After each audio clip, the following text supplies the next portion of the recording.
Монгол Улсын багш бэлтгэх боловсролын хөтөлбөрийг ногоон болон дижитал шилжилтэд нийцүүлэн шинжлэх төслийн ерөнхий зохицуулагчаар Отгон тэнгэр их сургууль ажиллаж байна. Тэгвэл тус төслийн хүрээнд сургалтын хөтөлбөр болон сургуульд суралцахуун шинэлэг арга зүйн чадварыг бэхжүүлэх сургалт өнөөдөр эхэлж 6 дугаар сарын 6 хүртэл үргэлжлэх юм байна.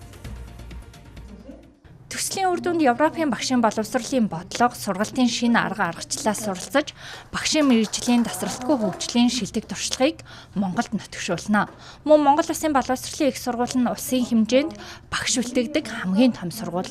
Тиймээс ч энэ удаагийн сургалтын үндсэн хүлээн авагч сургууль болж байгаамаа.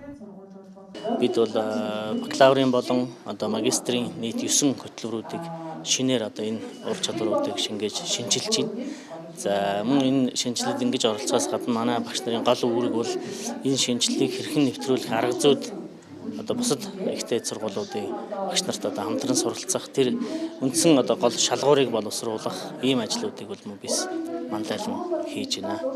Тэгээ энэ үйл ажиллагаа маань өөрөө бол 6 үе шаттайгаар явагдаж байгаа. Одоо бол бид нар яг бодлогын баримт бичиг болон хөтөлбөрүүдэд боловсруулсан 2026-аас 27 оны хичээлийн жилээс эхлэн бид бүхэн сонгогдсон 11 бакалавр, магистр төр хугацааны хөтөлбөрүүд дээр хэрэгжүүлэхээр ажиллаж байна. Өнөөдөр Итали болон Румыний их сургуулиудын төлөөлөл ирж туршлага болон мэдлэгээ хуваалцах, мөн бидний боловсруулсан бодлогын баримт бичгүүд дээр зөвлөгөө өгөх, сайжруулах энэ ажлууд маань бол энэ 4 өдрийн турш хийгдээд ингээд бид нар тэр өгсөн зөвлөмжийн дагуу хөтөлбөрүүдэд сайжруулад эх хичээлийн жилд бол туршин ажиллаж байна. Энэ төслийн төлөвлөгч байгууллагаар боловсролын ерөнхий газар ажиллаж байгаа. За төслийн гол зорилго нь бол багш бэлтгэх хөтөлбөрийн агуулга, арга зүй, зохион байгуулалт, үнэлгээнд энэ ногоон болон дижитал шийдлүүдийг тусгах, хэрэгжүүлэх ийм зорилготой. Тэгэхээр энэ хүрээндээ бол төсөл маань бас тодорхой төлөвлөгөөнийхөө дагуу хэрэгжээд явж байгаа. Монгол Улсын багш бэлтгэх боловсролын хөтөлбөрийг ногоон болон дижитал шилжилтэд нийцүүлэн шинжлэх төсөл 2024 оноос Монголд хэрэгжиж эхэлсэн.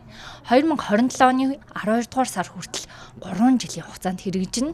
Харин энэ удаагийн сургалт нь багш бэлтгэх хөтөлбөрүүдийг хэрэгжүүлэх, туршихад бэлтгэх сургалтын арга зүйд чиглэж байгаагаараа онцлог юм а. Түүнчлэн сургалт нь танхим болон цахимаар шинжилсэн хөтөлбөрөөр хэрэгжүүлэх багш нар болон төслийн хамтрагч 80 гаруй хүн оролцож байна.